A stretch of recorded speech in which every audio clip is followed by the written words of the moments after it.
Mateo capítulo 28, versículo número 18. Y Jesús se acercó y les habló diciendo, ¿qué les dijo?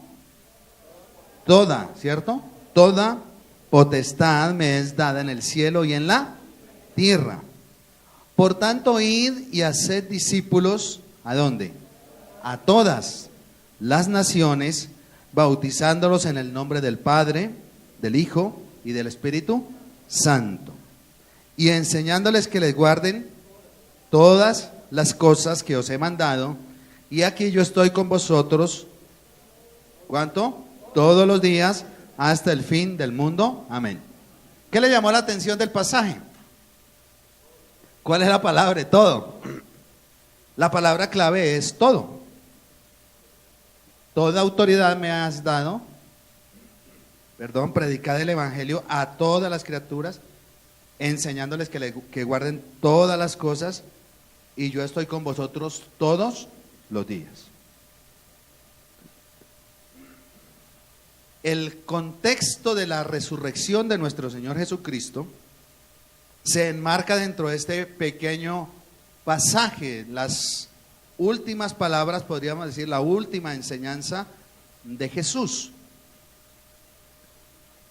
Jesús es crucificado, es colocado en la tumba, y dice en los primeros versículos de este texto que un ángel removió la piedra, y ese ángel le dijo a María, la Magdalena, y a la otra María, dice así el texto, que le fueran a avisar a los discípulos que como el Señor les había dicho, los esperaba en Galilea.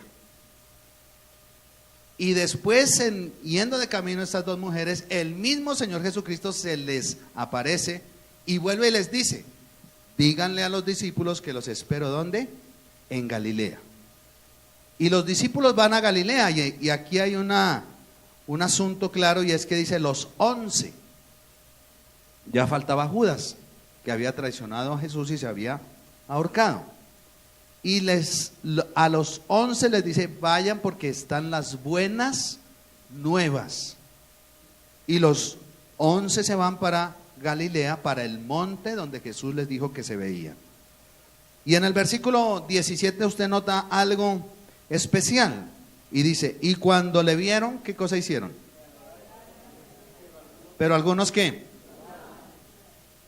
Aunque dudes, adórale.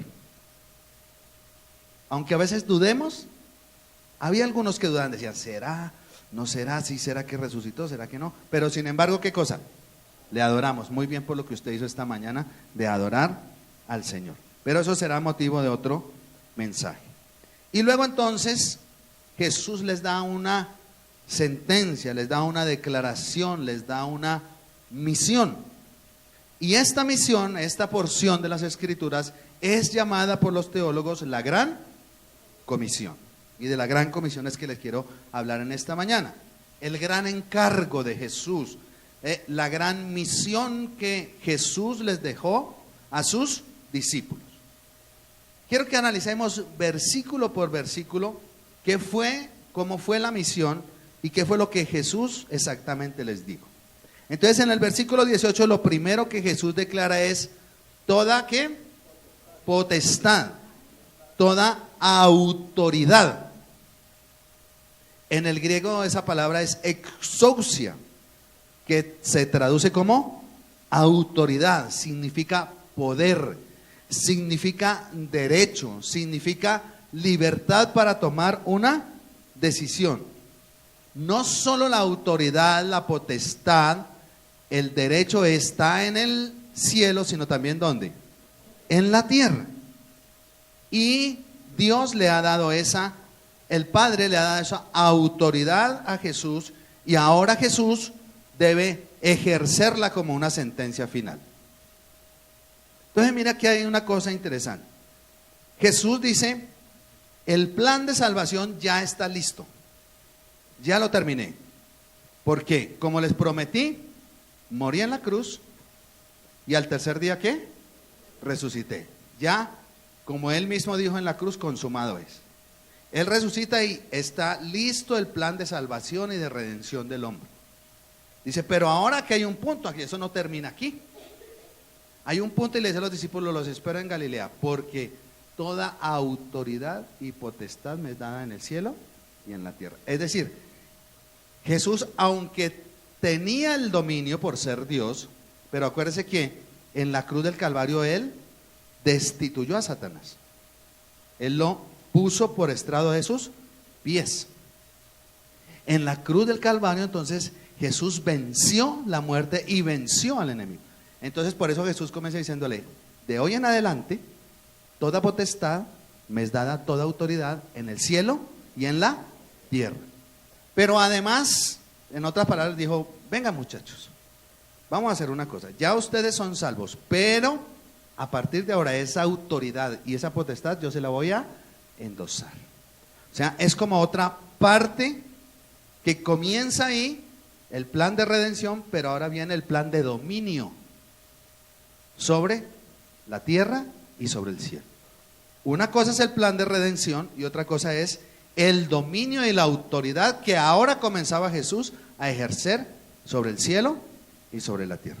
Y los llama entonces y les dice, bueno muchachos, vengan, les voy a dar una misión, les voy a dar una encomienda, les voy a dar un encargo, pero además de darles el encargo les voy a dar el poder y les voy a dar la autoridad para que ustedes puedan cumplir ese encargo. Y entonces, mire el enlace que está en el versículo 19. ¿Cuál es la primera palabra? El enlace que aparece ahí de un versículo al otro. Por tanto, ¿sí? O sea, la palabra clave ahí es por tanto, o sea, por tanto yo tengo la autoridad y tengo la potestad sobre el cielo y la tierra, entonces por tanto, ahora, id, ¿y qué cosa? Y haced discípulos a todas las naciones. Entonces, ahí la palabra id sería traducirla mejor como mientras van yendo. Es que en el griego no hay gerundios, entonces es mientras van yendo, entonces se traduce como id. Pero realmente aquí el imperativo no es ir, el imperativo es hacer discípulos. Mientras ustedes van en su trasegar normal de la vida, les está diciendo Jesús, hagan discípulos. El imperativo es ¿cuál? Hagan discípulos, mientras van yendo, mientras van haciendo lo que deben hacer. ¿A dónde? A todas las naciones. Aquí el asunto es claro. ¿A dónde tenían que ir los discípulos? ¿Qué es un discípulo? En primer lugar, ¿qué creen ustedes que es un discípulo?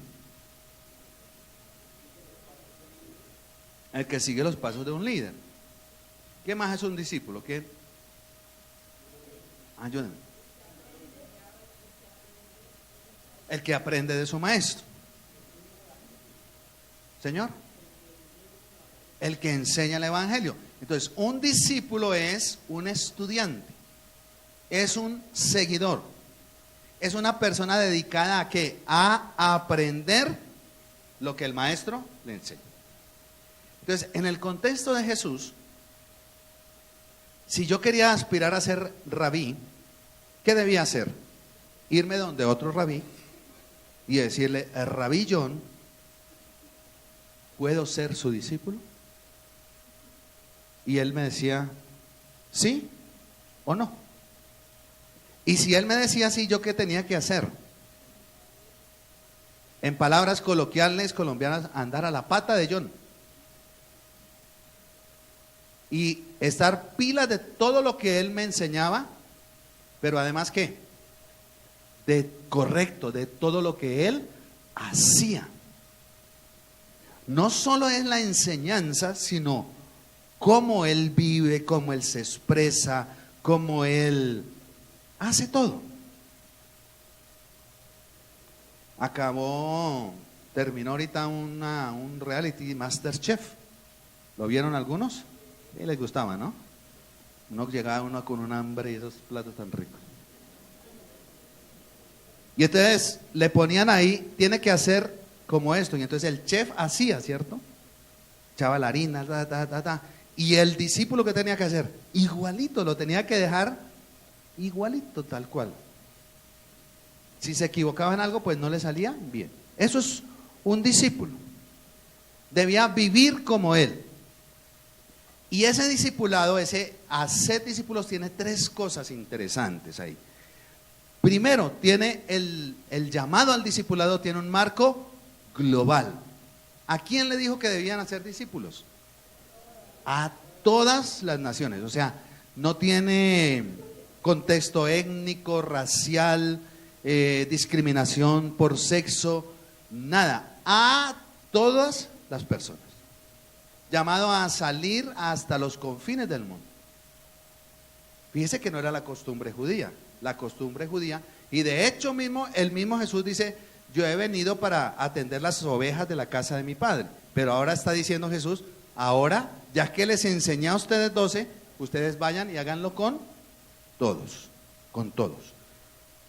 Para los gentiles, para las naciones, Galilea era llamada Galilea de los gentiles, o sea, de los no judíos, y tenían alguna dificultad con los galileos. Pero ahí le está diciendo el Señor: no, esto ya no es exclusivo para los judíos, es para todos. El segundo aspecto que tiene el discipulado es que es un proyecto educacional. La educación es la herramienta más poderosa para el cambio social. La herramienta más poderosa para el cambio social es la educación. Por eso me da tristeza cuando nosotros estamos rajados en educación. Muy triste. Y a mí, que me gusta ser profesor, me gusta enseñar, pienso que es muy triste. Y para los maestros, los que son docentes acá, debe ser triste. Porque Colombia era uno de los países en Latinoamérica, si no el primero, estaba dentro de los primeros en educación. Nosotros nos reunimos después de 30 años de haber salido de bachillerato. Y puedo decirles que casi todos de un colegio distrital éramos profesionales. El que no tenía su negocio y estaba bien. O sea, la educación nos sirvió.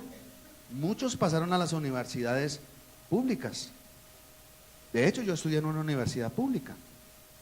O sea, la educación era buena. Había valores, había principios y había estructura en la educación. Pero hoy el caso es diferente. Es muy diferente. Por eso yo les animo, mis amados, a que estudien. Doy gracias a Dios porque muchos que ya habían pasado, digamos que cierta edad, para no decir, terminaron su bachillerato y siguen estudiando. Así que si ya terminaste tu bachillerato, en el nombre de Jesús vas a entrar a la universidad. Y si ya terminaste la universidad, en el nombre de Jesús vas a hacer tu posgrado. Y si ya terminaste tu posgrado, vas a hacer maestría y no sé qué más cosas siguen. Pero el ánimo para los muchachos y para toda la iglesia es que estudien, estudien.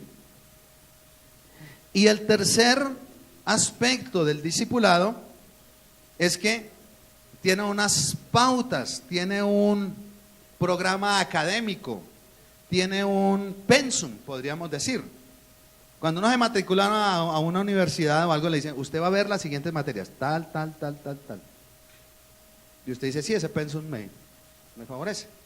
¿Cuál era el pensum que tenía ese discipulado? ¿Cuál era? Enseñarles todas las cosas que Jesús les enseñó. O sea, Jesús les dice: todo lo que yo les enseñé, ustedes lo van a enseñar. Es decir, esos discípulos en potencia se van a convertir, ¿qué? En maestros. Esos discípulos eran los maestros.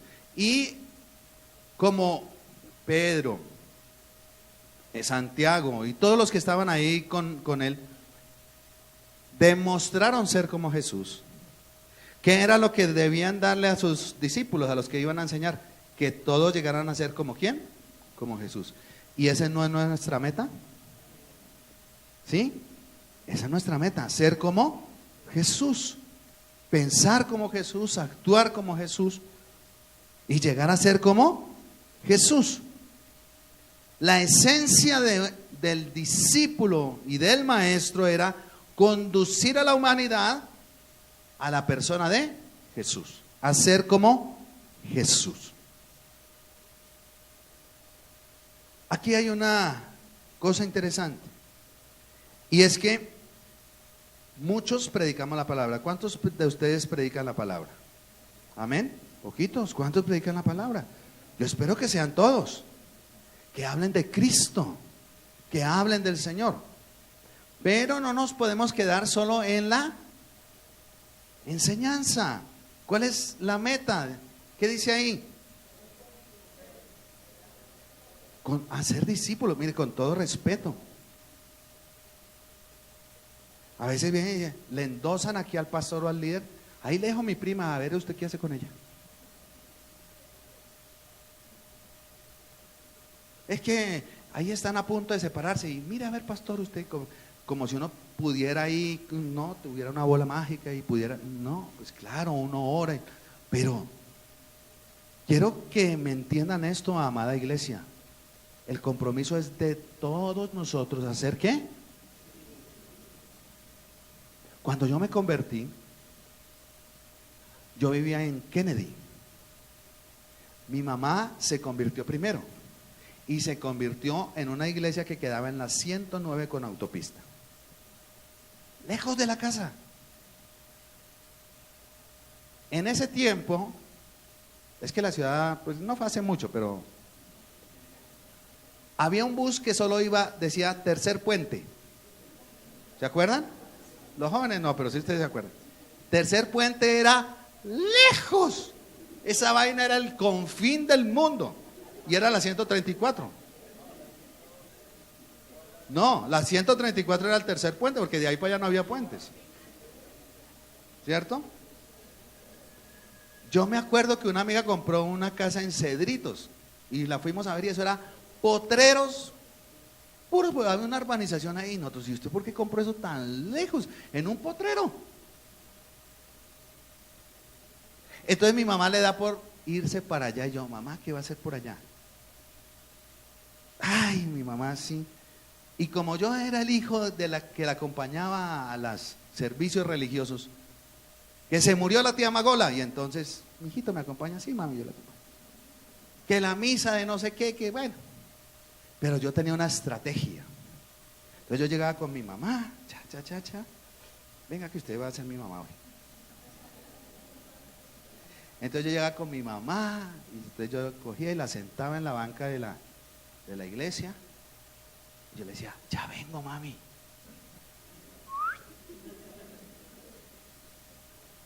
Calculaba 25, 28 minutos. Entraba cuando el padre decía: podéis ir en paz. ¿Cierto? Creo que eso se llama responsorio, cuando el padre dice y uno responde sí. Bueno, o no sé. En todo caso, esa era la frase que yo me sabía. El padre decía: podéis ir en paz, y yo decía: demos gracias al Señor.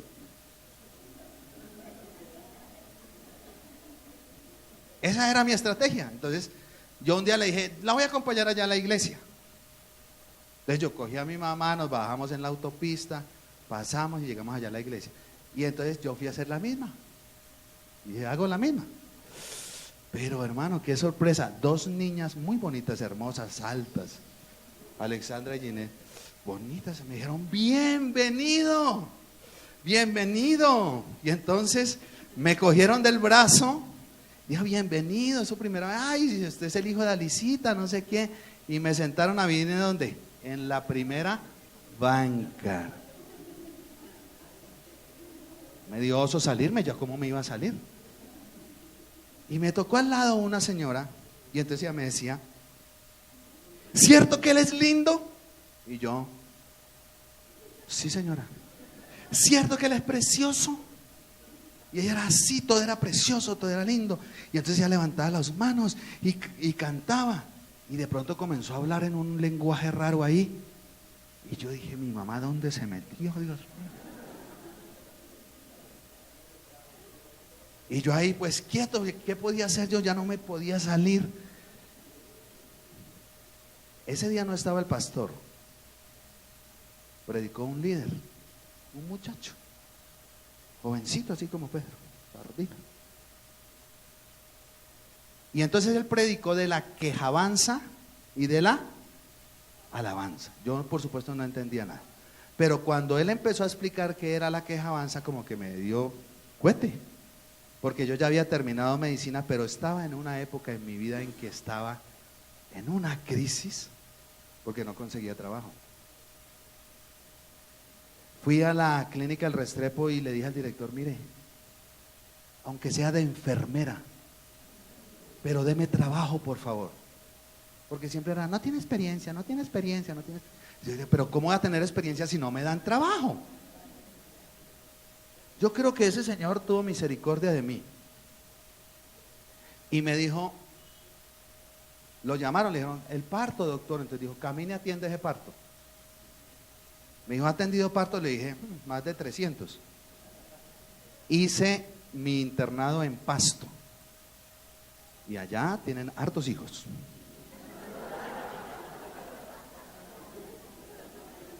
Allá el animalito de moda es el curí, ¿cierto? Y eso se reproducen esos curíes. Yo no sé si tenga algo que ver ahí, pero el cuy.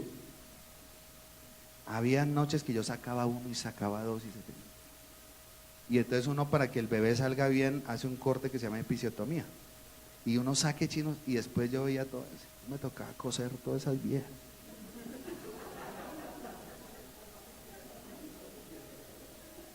Entonces yo atiendo el parto y entonces el director me dijo, ¿lo hizo bien? Quédese. De buenas pensaba yo en ese momento, pero yo creo que el Señor estaba preparando algo conmigo. Yo no era creyente. Y al doctor le gustaba el whiskycito. Tenía el whiskycito ahí. ¿Sí?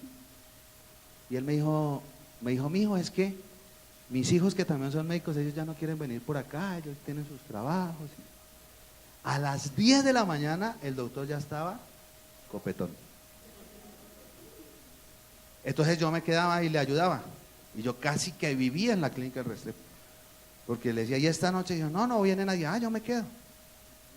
Y yo me quedaba y al otro día ahí me bañaba, medio cabía a la casa, me cambiaba. Y yo sabía que entre 10 y 11 ya estaba copetón, entonces yo llegaba a atender la consulta, atender los partos, todo. Me dejaba tareas, eso fue chévere porque él me decía, lea esto, lea esto, lea esto. Y él me dio trabajo. Pero estaba tan frustrado en mi vida cuando llegué a la iglesia cristiana. Entonces este muchacho me hizo como recapacitar y dije, oiga, sí, de verdad. Y luego pasó la esposa del pastor y cantó una alabanza que se llama A Dios sea la gloria. Eso me puso los pelos así de punta. Era una americana y con una voz. No, yo no lloré ahí por macho, pero yo estaba que chillaba ahí. Y la hermana me decía, ¿cierto que eres lindo? Yo le decía, ahora sí creo que... Pero, ¿para qué les he hecho este cuento? A partir de ese momento, el pastor me cogió. Y el pastor, yo le conté, mire, soy médico, no tengo trabajo. El pastor me llamaba y me decía, Jaimito, y me decía así, Jaimito, ¿podemos ir a visitar a un enfermo? Yo, sí, señor, y me iba con él. Visitábamos el enfermo, él me enseñó cómo se oraba por los enfermos, leía la palabra y yo le tomaba la atención, lo examinaba y él me pagaba la consulta. Luego nos íbamos para otro enfermo, para donde otro. Él tenía un colegio, entonces me dijo, estos chinos están sin certificado médico. Compré una camilla y como a 200 niños les hice el certificado. Entonces yo andaba con el pastor, ¿para dónde? Para arriba y para abajo. Tanto que por aquí una amiga, que éramos novios, pensó que el pastor era como y que tenía algo. Sí, porque dijo, usted se va a pagar con el pastor. Y como ella era como bien, ella a misa cada 8 días. Pero yo hacía con ella lo mismo, la dejaba en la iglesia y la esperaba. La esperaba afuera, yo era terrible. Pero ¿qué quiero decirles con esto? Que el pastor me discipuló. Un día íbamos para Agua de Dios a hacer más o menos lo que hicieron con los jóvenes, a visitar allá. Y cuando llegamos salimos de la carretera, me dijo, ¿sabe manejar? Y yo, pues, ¿ves manejar? Yo, venga, súbase. Me enseñó a manejar. Me enseñó a orar, me enseñó a leer la palabra. El pastor me discipuló y después, como al año yo creo, me dijo, bueno, Jaimito, ¿usted cuándo es que va a predicar en la iglesia? Y yo, un sábado después de salir de la reunión de jóvenes, le dije, ay, no, pastor. Dijo, mañana. Hermano, yo esa noche no dormí. Yo cogía la Biblia para allá, para acá, yo no sabía qué predicar. Eso fue. Pero él no me soltó hasta que qué. Y ahorita cuando me veo con él, pues imagínese si no, yo creo que se le llena de gozo al pastor, ¿cierto? Y bueno, él fue mi pastor unos años y después mi pastor Humberto, con él estuve más de 15 años. Y yo creo que él se llena de satisfacción de decir, vea, ese fue mi discípulo, ese fue mi discípulo. Entonces, no es solo llevar la palabra, es que hacer discípulos.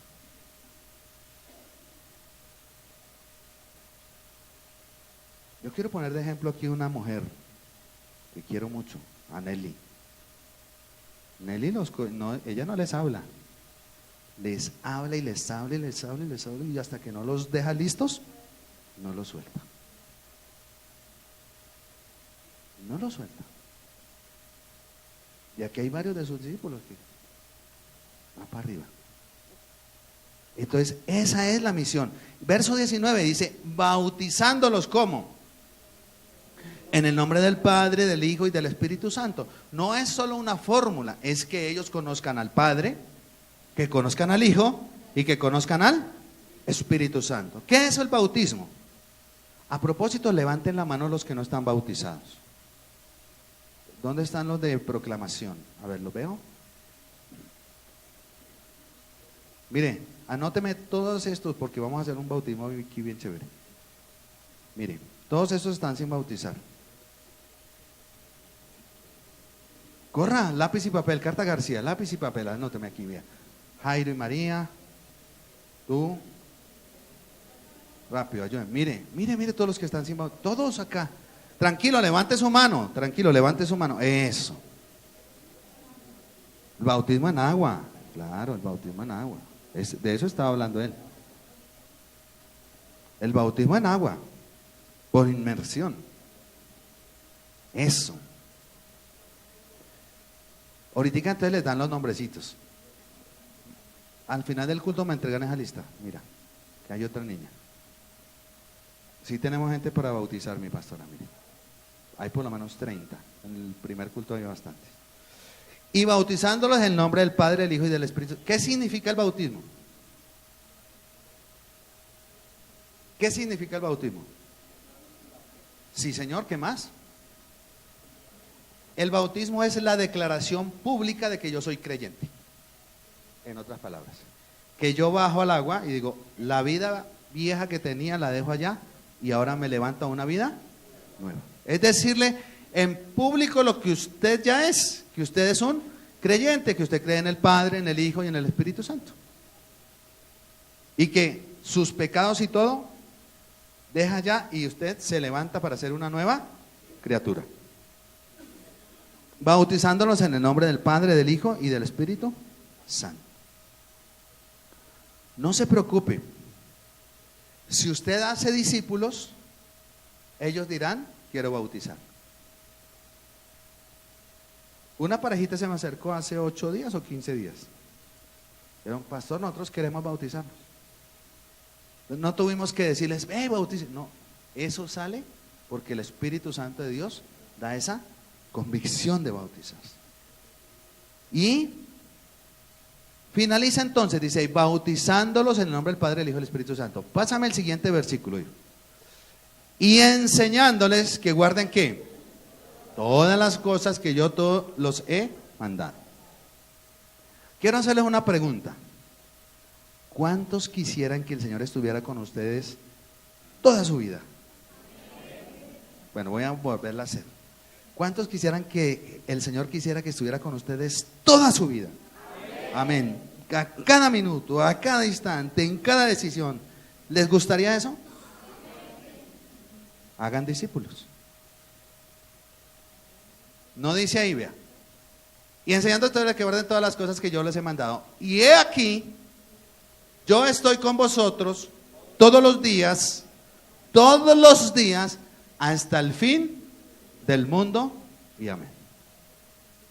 Una de las maneras que yo me aseguro que Jesús va a estar conmigo todos los días de mi vida, hasta el día en que yo me muera, es cuando yo hago ¿qué? Discípulos. Es cuando yo le saco el tiempo a alguien para discipularlo. Ay, pastor, pero es que yo como no he terminado el seminario bíblico, no he entrado al instituto bíblico. Pastor, yo no sé hablar, dijo uno. Otro dijo, no, es que dicen Habacuc y yo no sé dónde está eso y me toca ir al índice y mirar. Usted no necesita eso, hermano. Usted necesita. Voy a hacerles otra pregunta. ¿Dios ha hecho alguna cosa maravillosa en su vida? ¿Algún día tú estabas enfermo y el Señor te sanó? ¿Algún día tú estabas en una crisis matrimonial y Dios te ayudó? ¿Tú estás en una crisis de cualquiera y Dios estuvo contigo? Cuenta eso. Usted no necesita agarrar a la gente a bibliazos. Conviértete. Bueno, a uno les gustaría, a mí, ¿no? Había unos que necesitarían eso, pero cuente lo que Dios hizo en su vida.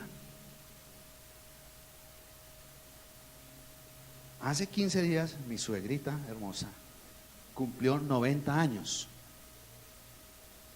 Y entonces se reunieron los 6 hermanitos. Se vino toda la plaga de los Estados Unidos y de Londres. Toda la plaga Murcia Sánchez, la Sánchez se reunió allá.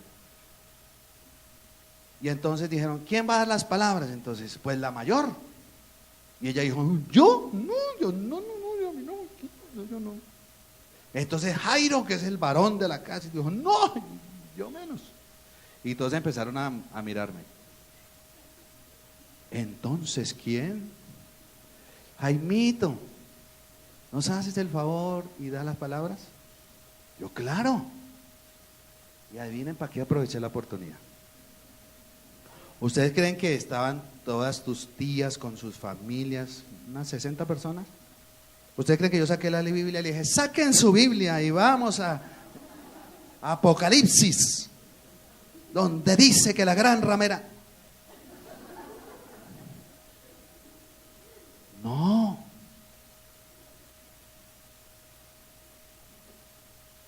Me pegué de una cosita que había ocurrido. Y fue que cuando ella fue a apagar las velas, uno de los nietos le dijo, abuelita, pide un deseo, pero no nos lo cuentes para que se te cumpla. Y yo pensé, a los 90 años, ¿tú qué deseo pues? Usted, hermano, a los 90, ¿qué desearía usted? ¿Plata? ¿Trabajo? O sea, a los 90, ¿usted qué pide, hermano? ¿Salud? Bueno, yo diría que morir en paz, ¿cierto? Pero entonces, como mi suegrita se quedó sola, porque el indio, el Enrique, se largó y los dejó chiquitos, y ella los crió a tesón de las mamás que son solteras, aquí madres solteras o que saben cómo es el tesón que una mamá levanta a los chinos. ¿Qué pediría una mamá con sus hijos? Que sus hijos se amen. Que con el mismo amor que ella los levantó, ellos se amen. Y como yo sabía que tenían ahí sus rocecitos normales en todos los hermanos, yo les pasé al frente y les dije, esa época hice una comparación, como estamos después de Semana Santa, entre María, cuando María le dijo al discípulo, cuando Jesús le dijo, ahí tienes a tu madre, ahí tienes a tu hijo, y yo tomé ese textico ahí, lo puse y les dije, a su mamá esto, los crió, mire, a todos les ha ido bien. unos mejor que a otros, pero a todos les ha ido bien. Y yo creo que el deseo de su mamá, cierto mamá Teresita, porque le decimos así, me dijo sí, es que ellos se amen, así que abrácense y ámense. Y ellos comenzaron a llorar. Y la otra mesa, los otros hermanos allí comenzaron a llorar. Y los otros allá llorar. Y todo el mundo terminó. ¿Necesité usar la Biblia? No. ¿Necesité seminario teológico? No. Hermano, hable de lo que Dios ha hecho en su vida. Aproveche las 11 con su familia y póngale, dice, oiga, quiero que veamos esta película. Y póngales una película, regálesles un CD de música. Mira, ahí está Daniel que tiene unos CDs chéveres. Aprovechen la oportunidad y hable del Señor. Y cuando sabe que la prima se agarró con el marido y están a punto de separarse, vaya y dígale que usted también estuvo a punto de separarse y cómo arregló el asunto o cómo Dios intervino para arreglar el asunto. Cuando el tío está en crisis económica, vaya y dígale cómo usted también estuvo en crisis económica y cómo oró a Dios y Dios le ayudó.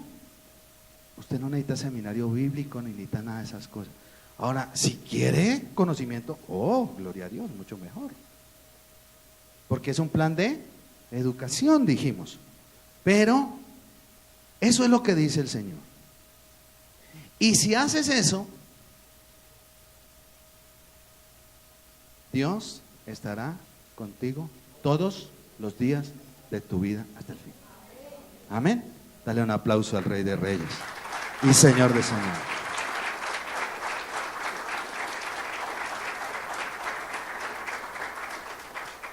No solo predicar, hay que ¿qué?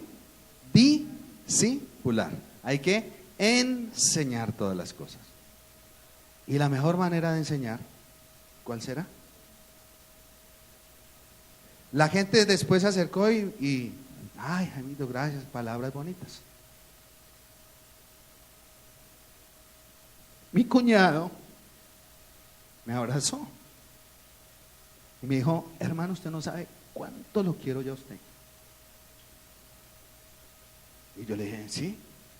Dijo, hermano, en las 3 ocasiones que yo he estado para morirme, usted siempre ha estado ahí.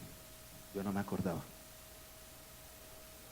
Dijo, cuando me pasó esto y tú a las 2 de la mañana fuiste al apartamento corriendo y tú estuviste conmigo.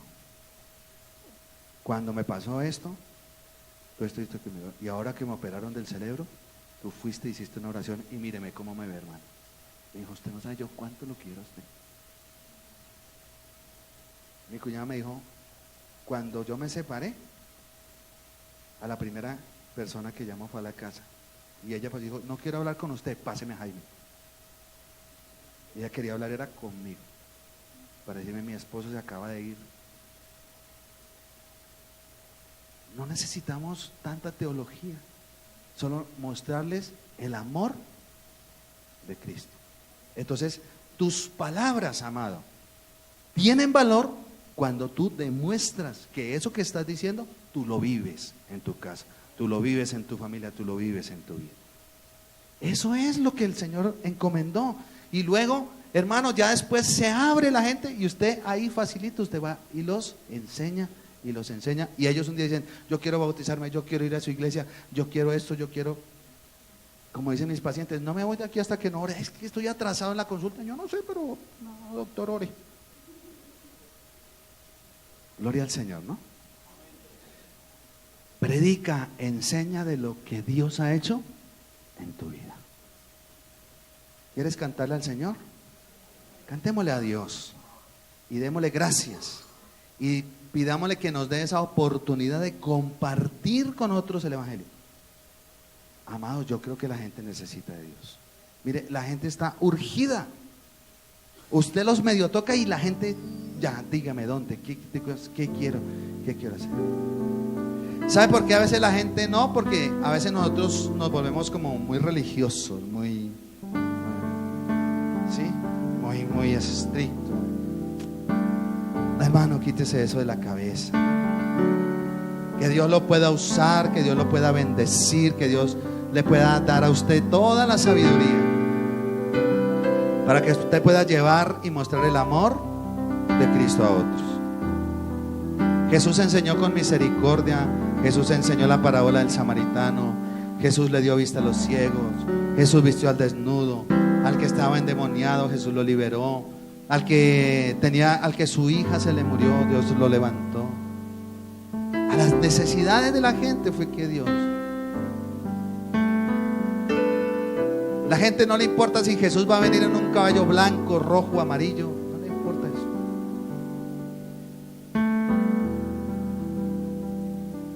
No le importa mucha teología. Le importa que mi hijo está en la droga y qué hago. Y así no lo pueda sacar de allá, por lo menos tienes un abrazo para esa mamá y tiene un hombro de esa mamá para llorar. Y tiene una palabra de consuelo.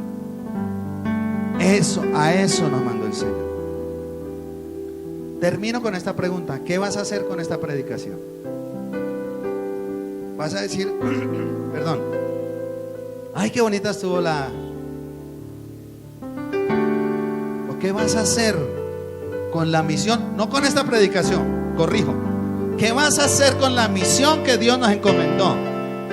¿Qué vas a hacer con que Dios dijo: id y haced discípulos a todas las naciones, es decir, a todo lugar, y enséñeles todas las cosas que yo les he enseñado, para que tengan una consecuencia, que Cristo va a estar contigo todos los días de tu vida? ¿Qué vas a hacer con esto? ¿Qué vas a hacer con la gran comisión? Te reto a que comiences a hablar de Cristo al vecino del apartamento. Tímbrale un día y a la vecina que hay unas galletas que hice, le provoca. No le digas más. A los 2 días le timbre y ay, hice una natilla, hice un pastel, mire vecino. Algún día la vecina le dirá: siga. Quiere tomarse un cafecito y usted le podrá algo mostrar el amor de Jesús. Amén. Colócate sobre tus pies y cantemos esta canción y démosle gracias al Señor.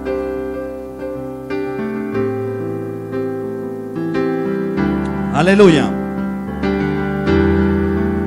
Somos el pueblo de Dios. Así es. Somos un pueblo especial. Eres especial. Llamados para anunciar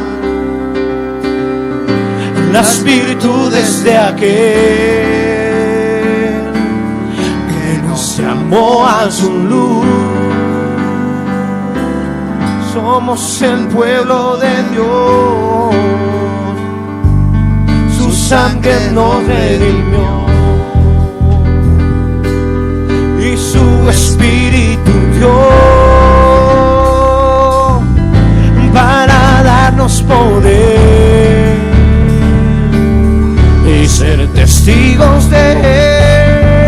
Dile con todo tu corazón: y llevaremos su gloria a cada pueblo y nación, trayéndoles esperanza y nuevas de salvación. Y su amor nos impulsa, no nos podemos callar. Anunciaremos al mundo de su amor y verdad.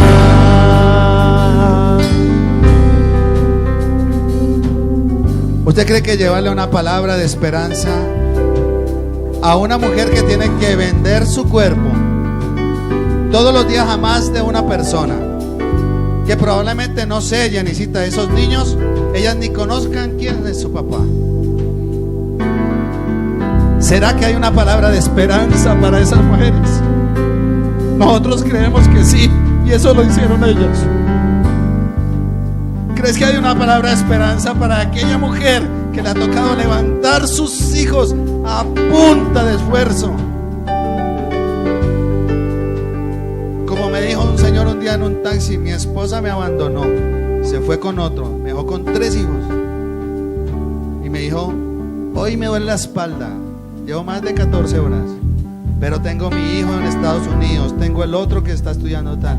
A punta de esfuerzo, un papá guerrero dijo, a punta de taxi, me decía, a punta de taxi, Señor, levanté mis hijos. ¿Cree que haya esperanza para ese señor? Que hay esperanza para aquel moribundo que le dijeron tiene cáncer y no hay nada que hacer. Hay esperanza y nuevas de salvación, y tú las tienes, hermano, tú las tienes. Tú tienes en tu boca esa esperanza. Así que cántale al Señor. Somos el pueblo de Dios. ¡Aleluya! Somos un pueblo especial, llamados para anunciar las virtudes de aquel que nos llamó a su luz. Somos el pueblo de Dios. ¡Aleluya! Su sangre nos redimió. Su sangre nos redimió. Y su Espíritu dio para darnos poder. Para darnos poder. Y ser testigos. Y ser testigos de Él. Y llevaremos su gloria a cada pueblo y nación, trayéndoles esperanza y nuevas de salvación. Y su amor nos impulsa, no nos podemos callar. Anunciaremos al mundo de su amor y verdad, y llevaremos su gloria a cada pueblo y nación, trayéndoles esperanza y nuevas de salvación. Y su amor nos impulsa, no nos podemos callar. Anunciaremos al mundo de su amor y verdad. Dale un aplauso al Rey de Reyes y Señor de Señores. ¡Aleluya! ¡Aleluya! Siéntese, mi amado. Venga, pastora, por acá. Tengo un anuncio especial, o tenemos un anuncio especial. El próximo jueves es 30 de abril. El 30 de abril ya va a salir el anuncio, pero yo quiero reforzarlo.